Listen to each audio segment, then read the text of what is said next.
একটি হাঁস ডোবার মধ্যে ডুব দিয়ে দিয়ে মাছ শিকার করছিল। হাঁসটির নাম ছিল হাসা। তাড়াতাড়ি হাসির জন্য মাছ শিকার করে বাড়ি যেতে হবে।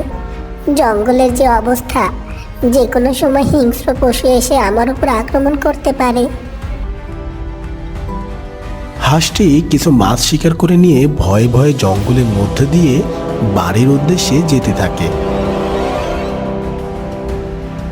এইদিকে হাসার বউ হাসি 7টি ডিমের উপর বসে তা দিচ্ছিল। এমন সময় একটি ডিম ফুটে ছানা জন্ম নেয়। ঠিক তখনই হাসা মাছগুলো নিয়ে ঘরে চলে আসে।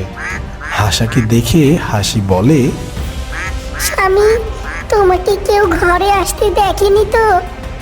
না বউ, আমি চুপি চুপি খুব সাবধানে ঘরে এসেছি, কেউ আমাকে দেখেনি। শোনো, পাশের জঙ্গলের হিংস্র জীবজন্তু যেন জানতে না পারে যে আমরা এখানে বাস করি।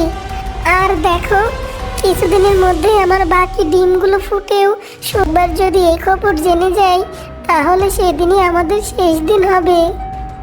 হ্যাঁ, আমি জানি এসব, আর তাই তো ঘরে ঢোকার আগে আমি বাইরে কিছু সময় দাঁড়িয়ে থাকি, তারপর চারপাশ দেখে শুনে তারপরে ঘরে ঢুকি। আচ্ছা, তুমি এই খাবার খেয়ে ডিমে তা দাও, আমি ততক্ষণে পানি নিয়ে আসি। বলে হাসা তার মুখে একটি পানির বোতল নিয়ে ঘর থেকে বের হয়ে যায়। হাসা বের হতেই হাসি দরজা বন্ধ করে দেয়।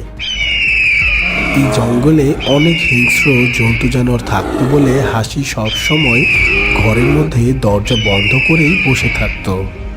হিংস্র জীবজন্তুরা প্রতিদিন কোনো না কোনো নিরীহ প্রাণীকে শিকার করে